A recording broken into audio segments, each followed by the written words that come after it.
You know those mornings where something just feels off? Like the world shifted, ever so slightly in your sleep. That's how my nightmare began. And I didn't even know it yet. I opened my eyes, and the first thing that hit me was the smell. It wasn't the warm, comforting scent of Michael's cologne. It was sharp. Like cedarwood, mixed with a laundry detergent I didn't recognize. The sunlight was sneaking through the half-closed blinds, soft and golden. My brain, still foggy from sleep, expected to see Michael beside me. His messy brown hair, his steady breathing, the peaceful rhythm of a familiar morning. But when I turned my head, my whole body froze. There was a man, a stranger, lying beside me. He was asleep on Michael's side of the bed, using Michael's pillow. Like he belonged there. I couldn't breathe. My heart started pounding hard, like it wanted to escape my chest. He had dark hair, a sharp jawline, a little stubble, maybe in his mid-30s. But he was Michael. He wasn't my husband. My thoughts were racing. Was this a dream? Had I wandered into the wrong apartment after a long ICU shift? I'd worked 12 hours yesterday. Was I just exhausted? I slowly pulled away, inching toward the edge of the bed. Quiet, careful. But then he moved. His brow furrowed. He opened his eyes, gray, clear, sharp, and locked eyes with me. For one terrifying second, neither of us spoke. Then he whispered, voice hoarse from sleep. "Who are you?" I gripped the blanket tight to my chest and whispered back. "I should be asking you that. Why are you in my bed, in my apartment?" He sat up quickly, alarmed now, and looked around the room. Then frowned. "Your apartment, I live here," he said. "I just got back from a business trip last night. This is my place." No. No. I shook my head, stepping out of bed, the blanket still wrapped around me. My legs barely held me up. "My husband and I have lived here for 6 months. We signed a lease. This is our home." He followed me into the hallway. His tone calm but serious. "I'm not trying to scare you, but I have the ownership documents." He walked over to a drawer in the living room, pulled out a folder, and handed it to me. I opened it with trembling fingers. Deeds, signatures, official seals. His name, Andrew Foster. The address, this apartment. Everything matched. I shook my head again, this time slower. "No, this can't be right. We rented this place, paid a deposit, first month's rent, my husband signed everything." Andrew asked softly, "Can I see the lease?" I nodded, sick to my stomach, and fetched our yellow folder from the dresser. He scanned the papers. His expression changed. What was confusion became concern. He looked up at me. "This is a fake," he said quietly. "Not even a good one. I never rented this apartment to anyone. I've been working in Dallas for 6 months. I just got back last night." I collapsed onto the edge of the couch, head spinning. None of this made sense. Where was Michael? Why hadn't he told me? I grabbed my phone. Dialed. No answer. Tried again. Voicemail. Michael always picked up. Even during meetings, he'd at least text. Panic was rising in my chest, like a wave I couldn't stop. "He's not answering," I whispered. "He always answers me, always." I stumbled to the bedroom closet and yanked it open. Michael's clothes were still there. His suits, his ties, his neatly pressed shirts. But then Andrew stepped beside me. He opened the other side of the closet. He pointed. "These clothes, they're not mine." I looked closer. Michael's things were there. But Andrew's side, completely empty. He said softly, "My stuff, it's gone." And that's when everything inside me cracked. I stood frozen in front of the closet. Michael's navy blue blazer, the one he wore for big meetings, was still there. The striped tie I gave him on our 3rd anniversary hung neatly beside it. Everything looked normal. But now I realized it was all staged. Just then, Andrew pulled out his phone. He made a call. "Roman, it's Andrew. Do you know if anyone used my place while I was gone?" A pause. 3 months ago, a guy moved in, said he bought the place. Andrew glanced at me. Did he give a name? Another pause. Michael Russo. I stopped breathing. That's my husband. Michael Russo. The name hit me like a punch to the chest. I slid down to the floor, my back against the cold wall.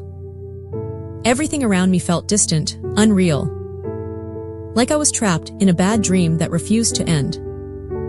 This wasn't just a mistake. It wasn't a misunderstanding. It was betrayal. I sat there silent for what felt like 10 minutes. My eyes staring at nothing. My heart felt heavy. The warm memories, the laughter, the late-night talks in this apartment, they all began to twist. They weren't real. They were part of something else. I got up slowly and walked back to the bedroom. I pulled open every drawer, every cabinet, looking for something, anything that made sense. Michael's things were there, but not all of them. Just the stuff that didn't matter. A few shirts, socks, half a bottle of cologne. But his laptop, gone. His passport, gone. Bank statements, tax files, anything official, all gone.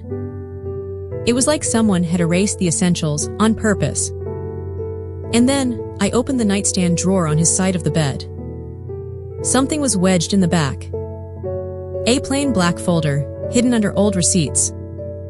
My hands shook as I pulled it out. Inside were documents. But not normal ones. There were fake leases. Photocopied IDs. Names I didn't recognize. But the face on each ID was his. Michael's face. Altered slightly. Different hairstyles. Different facial hair. But still him. My throat tightened. There were photos of keys.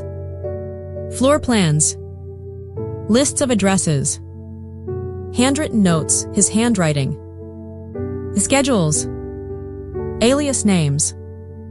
Dates. This was a system. Not a mistake. Not a one-time lie. My husband was living a double life. Maybe triple, maybe more. Andrew, I called out, barely able to speak. He stepped into the room and stopped when he saw what I was holding. His face changed. We sat on the edge of the bed, laying everything out on the comforter. I whispered, These can't be real. I don't understand." Andrew picked up a document and read it carefully. Then he looked at me. "He's not just a squatter," he said. "He's done this before, probably many times. This is organized.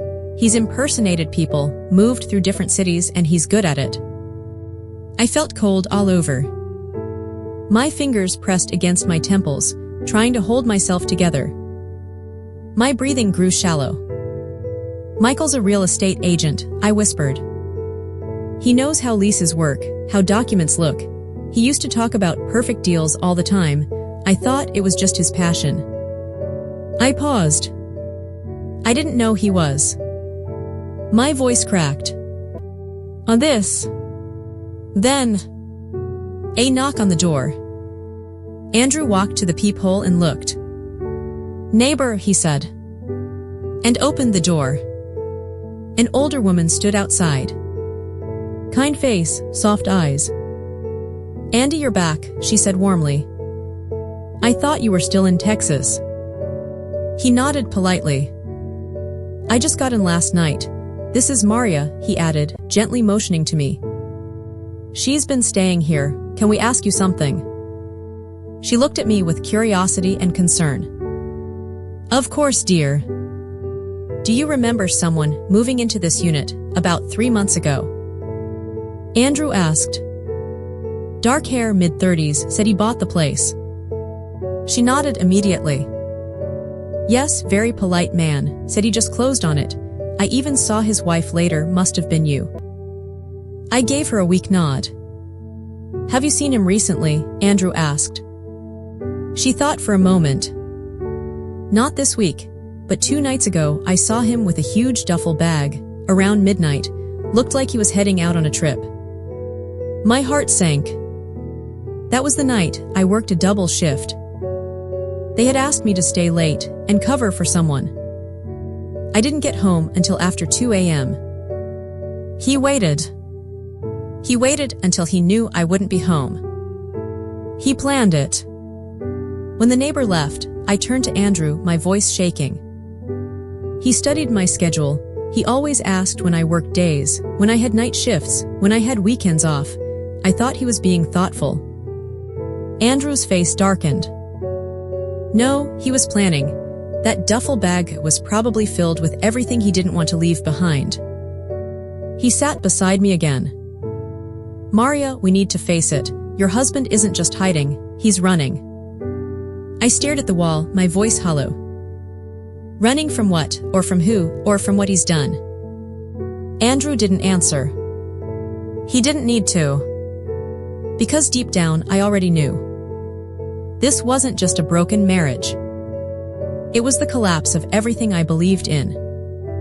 And I had no idea what was waiting around the corner. I don't remember walking to the kitchen. My body was moving, but my mind was. It was like I was watching myself from somewhere far away.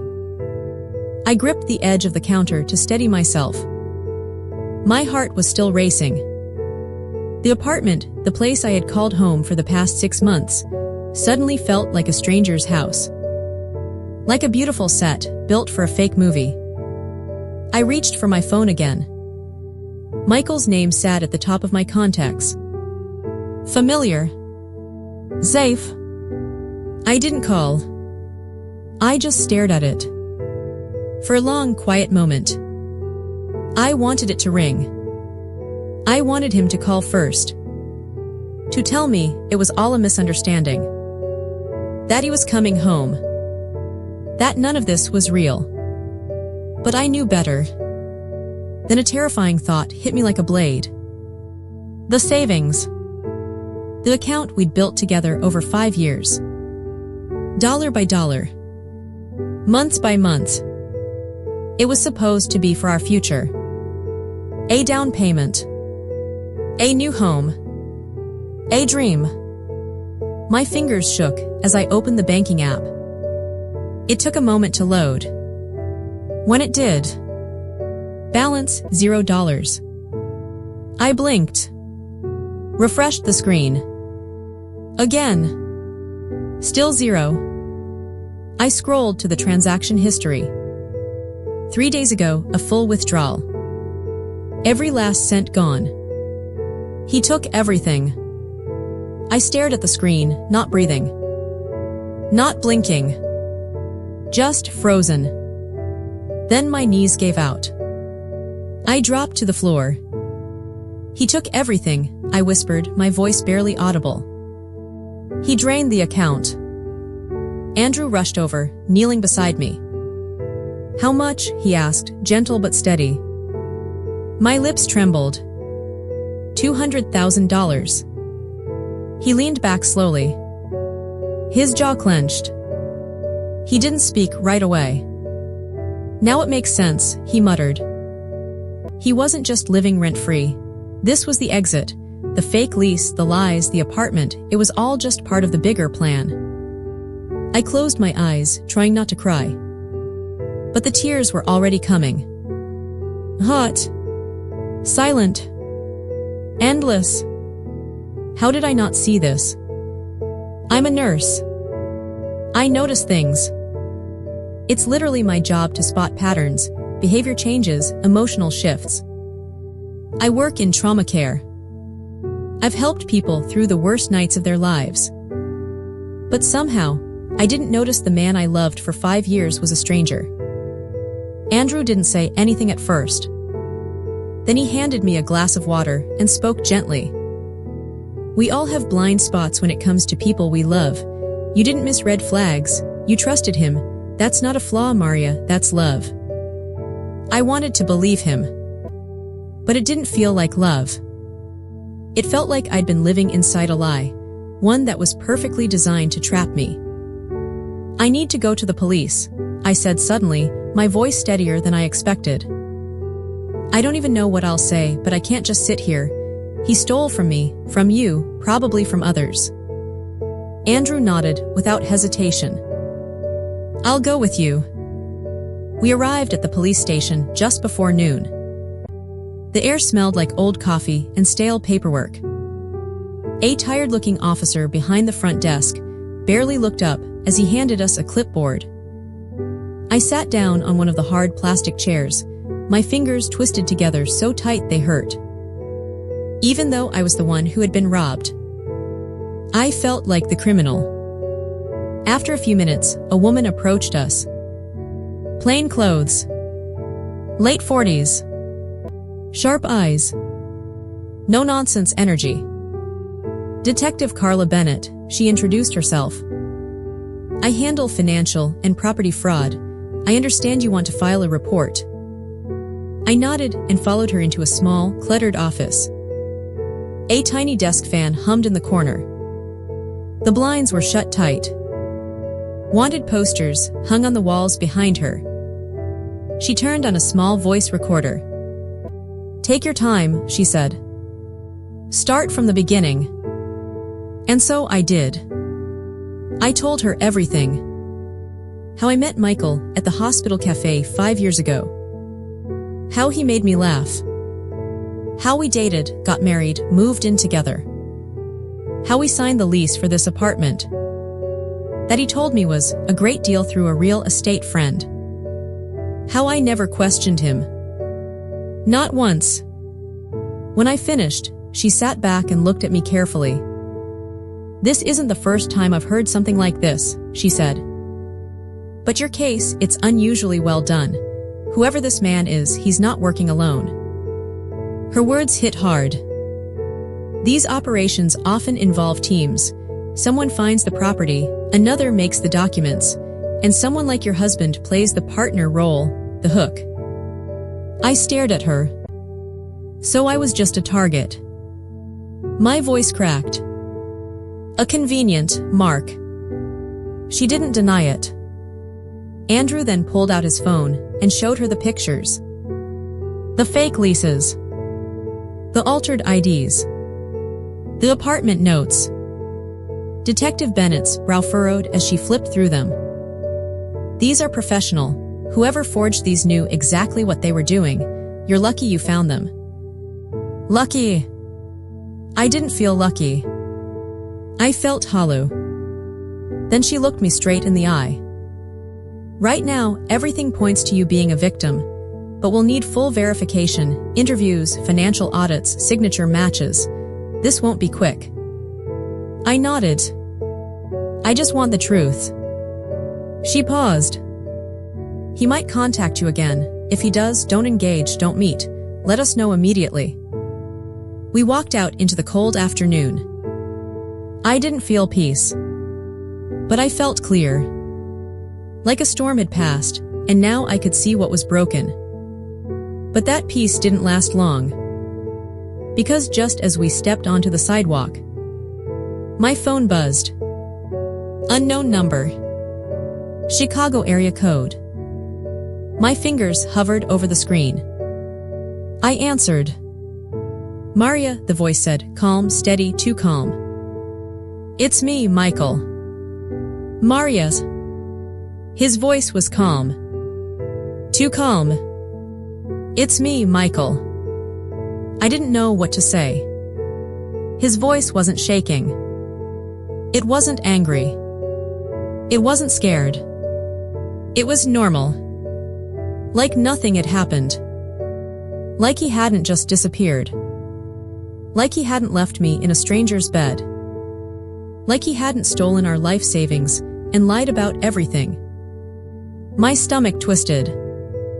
"Where are you?" I snapped, packing in front of the police station. "What the hell is going on, Michael? Why aren't you home? Why haven't you answered your phone?" He sighed. "I had to leave, okay? Something came up, work stuff, I didn't mean to scare you." I stopped walking. "Stop lying to me." My voice was low, controlled, but shaking with rage. "The real owner of the apartment came back. We know everything, the lease was fake. The savings account, empty, your job, you quit a month ago." There was a long silence. Too long. Then he said, "Maria, I can explain, but not over the phone. Don't do anything stupid, okay? Don't talk to anyone, don't go to the police, I'll fix it, I'll come back soon." I stood there, staring at nothing. He said it like a promise. Like he still had the right to make promises to me. "Don't go to the police," I repeated slowly. "Are you serious?" I laughed bitterly. That's the first thing I did. That's when his tone changed. The warmth disappeared. The fake charm melted. What came next was sharp. Hard. "Maria," he said, voice lower now. "I mean it, you don't know what you're doing. You don't know who you're dealing with." My heart dropped. "Then tell me." My voice cracked, but I kept going. "Tell me who you are, because clearly I've been sleeping next to a stranger for 5 years." He didn't reply. The line went dead. I just stood there, holding the phone, listening to the silence. That was the moment it hit me again. Harder this time. He knew. He knew everything. He knew Andrew was back. He knew we had gone to the police. He knew we had found the folder. Andrew walked up beside me. I didn't even realize he followed me outside. "He knows," I whispered. "He knows we reported him. He told me not to talk to anyone, not to do anything stupid." Andrew's face darkened. "Then we need to move fast." That night we didn't sleep. We made copies of every document, every photo, every note. We backed up everything in the cloud, organized it, sorted it, built a case. It felt like we were preparing for war. Against a ghost. I was finally drifting off on Andrew's couch, wrapped in a blanket, exhausted. When the doorbell rang, I sat up straight, heart racing. Andrew muted the jazz playing on the speaker. He walked slowly to the peephole, paused, then stepped back. "It's him." My blood turned to ice. "Michael." "He's holding flowers," Andrew added. Of course he was. Michael always came with performances. Always knew how to act the part. "What do we do?" I whispered. Andrew's voice was firm. "We don't open that door, no matter what." The bell rang again. Longer this time. Then a knock. Then another. Louder. Harder. Then his voice. "Maria, I know you're in there. Open the door, we need to talk." I stood up, legs shaking. But I didn't move toward the door. His voice grew louder. Angrier. "Maria, stop this nonsense. This is ridiculous. I can explain everything." I almost laughed. "Explain." "How do you explain 5 years of lies?" I stood behind the door, my hand on the wood. Not to open it. Just to feel something solid. "Michael," I said loud enough to be heard. "How do you plan to explain the fake lease, the stolen money, the second life you were living?" Silence. Then, his voice changed again. No more charm. No more pleading. Just cold threat. You have no idea what you're getting involved in. Open the damn door, Maria, now, before things get worse. Andrew stepped up beside me. His voice was calm. Steady. Louder. If you don't leave right now, he said, I'm calling the police. Michael's response came fast. And who the hell are you? He barked. You think you know what's going on here? You don't. You're interfering in something that doesn't concern you. Andrew didn't flinch. This is my property, he said coldly. And Maria is no longer your concern. Michael's voice dropped to a growl. You'll regret this, both of you. Then we heard it. His footsteps heavy and fast. The building's front door slammed. Gone. I collapsed against the wall. My breath came in short, sharp bursts. He threatened me, I whispered. My husband actually threatened me. Andrew placed a steady hand on my shoulder.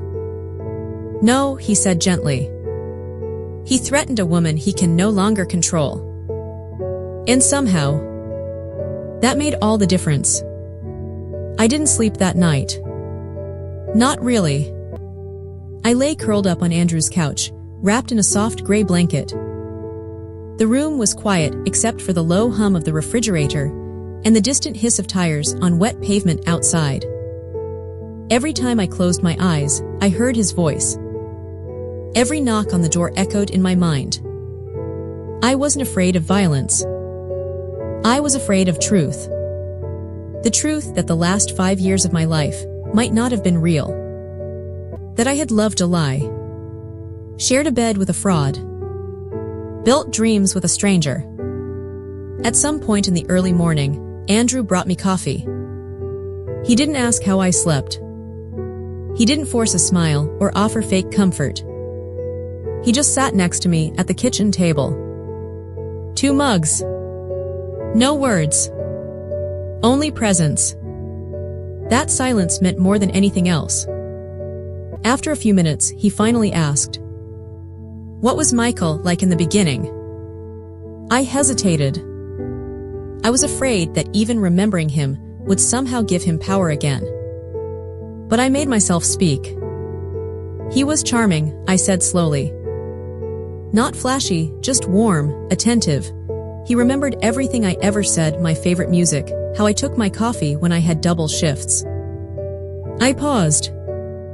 He told me I was amazing, that the way I cared for people made me special. I thought that was love. Andrew nodded. Maybe it was, or maybe. He looked at me gently. He saw something he could use. That hit deeper than I expected. I turned away, blinking back tears. I feel so stupid. My voice cracked. How did I not see what he was doing? How was I so blind? Andrew didn't flinch. You weren't blind, you were committed, there's a difference. He played a role, Maria, he studied you. He memorized your habits, your soft spots. That's not love, that's manipulation. I nodded slowly. We had a joint savings account, I whispered. Or at least I thought we did. I was depositing into it for 5 years. He had full control, I didn't even question it. He said it was easier that way. Andrew didn't judge. He didn't say, I told you so. Instead, he said something softer. Stronger. You trusted someone you loved. That's not shameful, that's something to grieve. That word hit me like a tidal wave. Grieve. Not just for the money. Not just for the fake lease. Not even for the betrayal. I was grieving a life. A version of myself. The illusion of a marriage I thought was real. Later that afternoon, we decided to go for a walk. Just to breathe. Just to move. The sky was gray, like ash. The air smelled faintly of rain and far-off smoke. Everything looked muted. Like the world had gone quiet with me. We stopped by a little bakery on the corner. Andrew bought 2 croissants, warm and golden.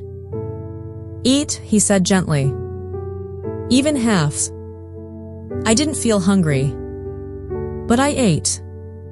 The buttery, flaky pastry reminded me of Sunday mornings before everything had broken. For a moment, I felt human again.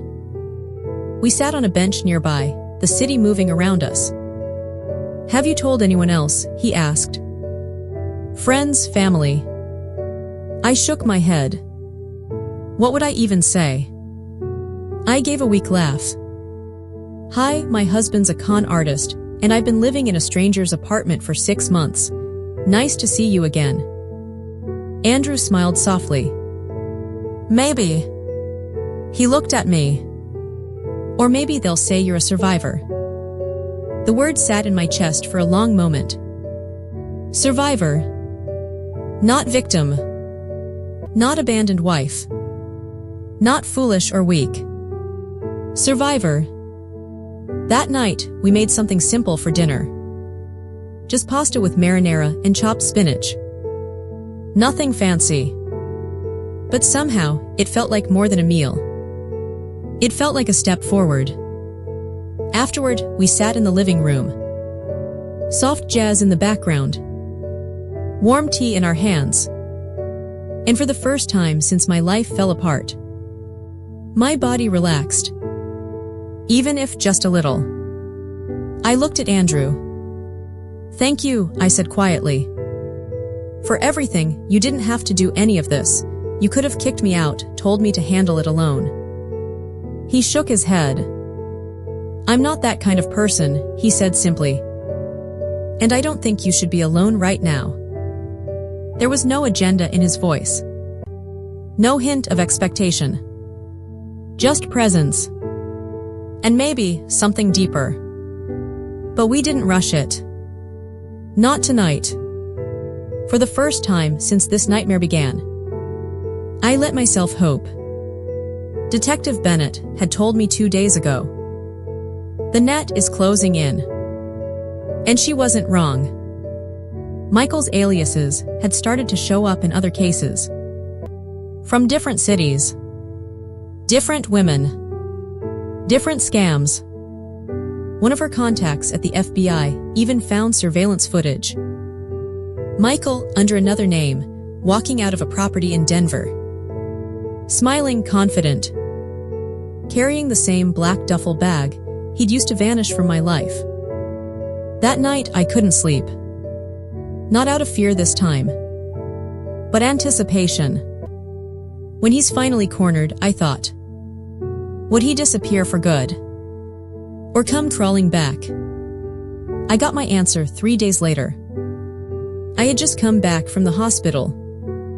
I'd met with HR to apply for an extended leave of absence. I couldn't keep pretending things were fine. The air outside was cold. Sharp. It cut right through my coat and made my eyes water. All I wanted was to get upstairs. To step back into Andrew's apartment. Into warmth. Into safety.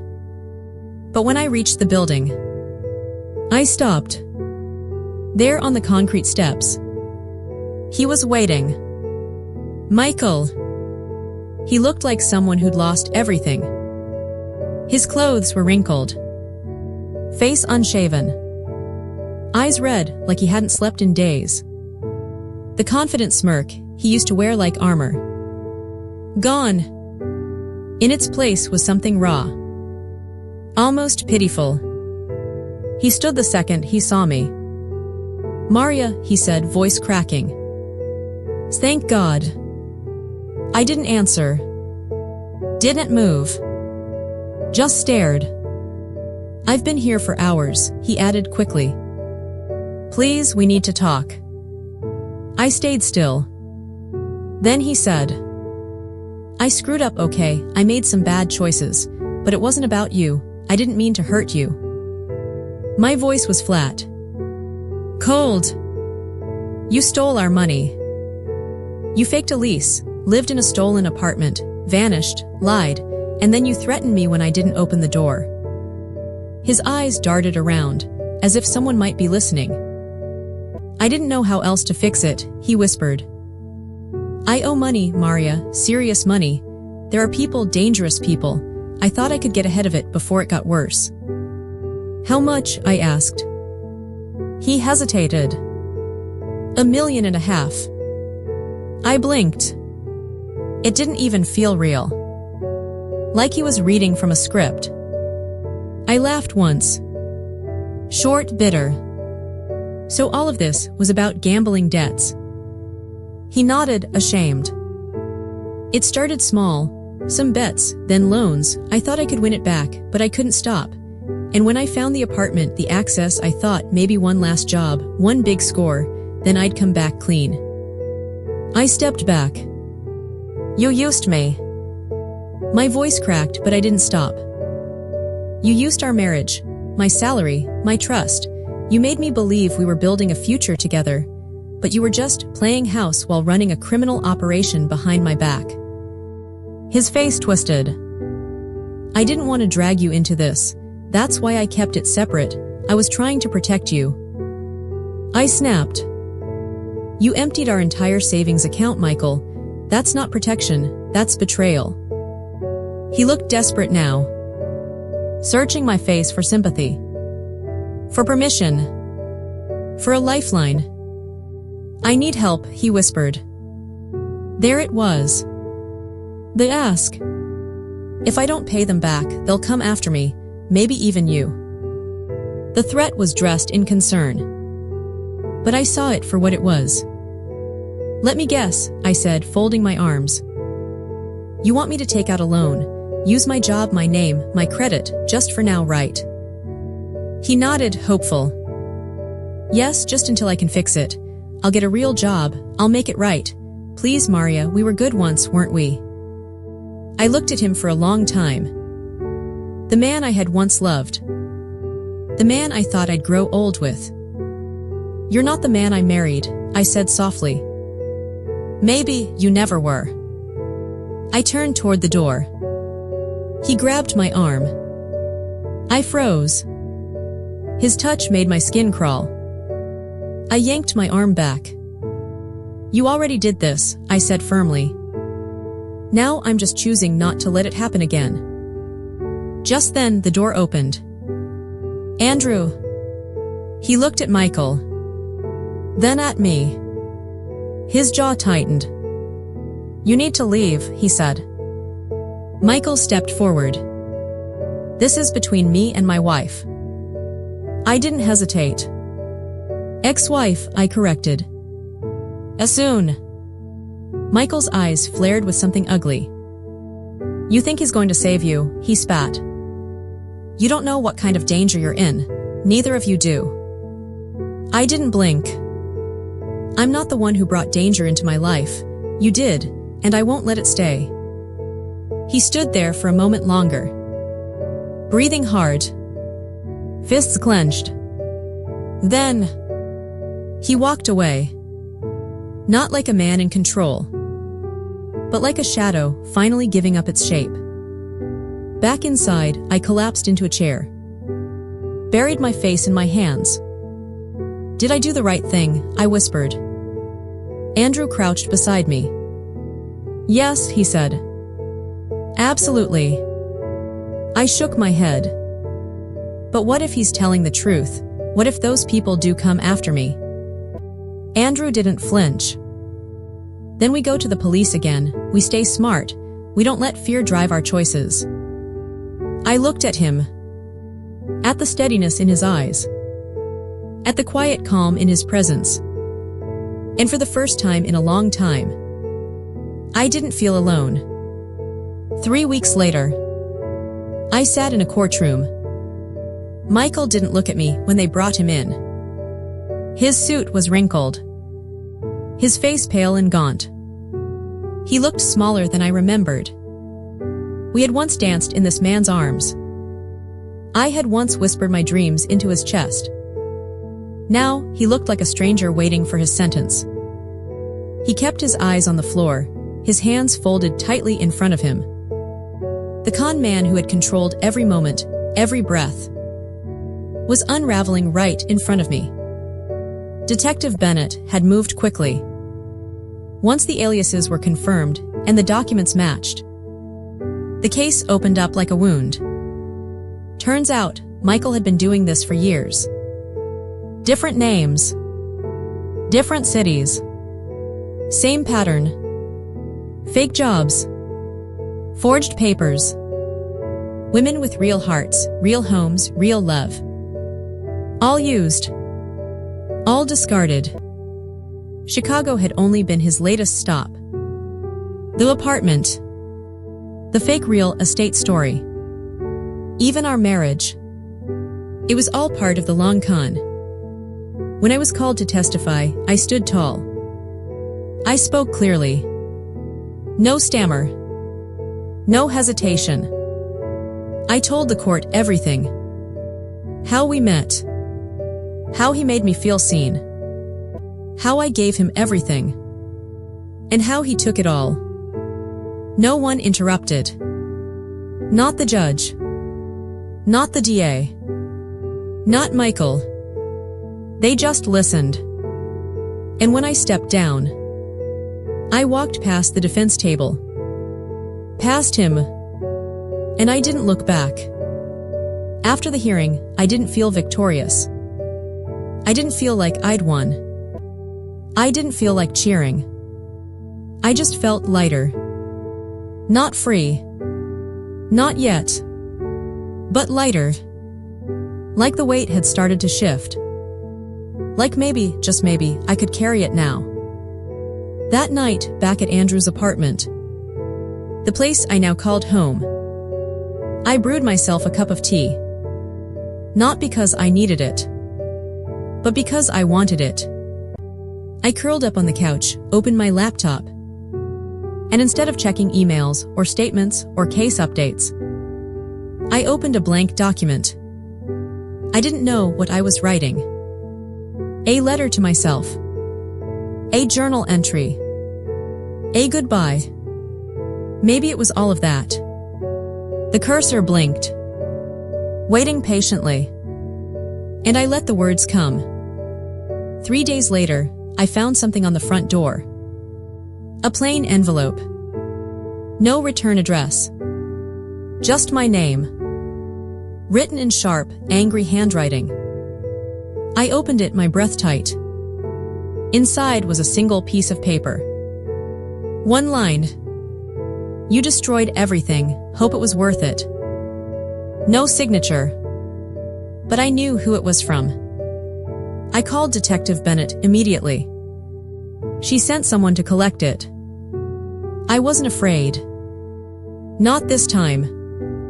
I was done letting fear take up space in my life. It's a final power play, Detective Bennett told me over the phone. One last grasp at control, a way to remind you he's still thinking about you, but that doesn't mean he owns you. And she was right. That chapter of my life, where I mistook obsession for devotion, silence for stability, control for love. That chapter was closed. I wasn't the woman who flinched at doorbells anymore. Who second-guessed her gut? Who waited for permission to feel safe? I was building something new. Not just a new home. Not just a new job. A new self. Andrew helped. Quietly. Patiently. He never pushed. Never rushed. Some days we laughed over coffee. Other days I cried in his arms. And he held me like I mattered. Not like I was broken, but like I was precious. One morning, I woke up to the smell of pancakes. I followed it to the kitchen. Found him flipping the last one, hair messy, a towel over his shoulder. I smiled. You cook. He grinned. Only under extreme emotional blackmail. He handed me a plate. Didn't ask how many I wanted. Just knew. And in that small moment, I realized something. Maybe healing doesn't come with fanfare. Maybe it comes in quiet mornings, warm food, and someone who remembers your favorite mug. 6 months later, I walked into my first class at the local community college. Psychology 101. I was going back to school. Not for survival. Not for a job. For purpose. I was studying trauma therapy. Because I wanted to help others who'd been through what I had. I wanted to give people words for pain they thought was unspeakable. To help them write their own endings. Or their new beginnings. Because sometimes, the deepest betrayal doesn't come from strangers. It comes from the people who knew how we take our coffee. And how we fall asleep. And when those people betray us, it doesn't just break our hearts. It shakes the ground beneath our identity. But healing is not forgetting. It's reclaiming. Reclaiming your voice. Your space. Your name. Your worth. Maria didn't get revenge by burning him down. She got it by standing up. By surviving. By choosing herself. Because sometimes, survival is the loudest victory. And peace. Peace is the sweetest kind of justice.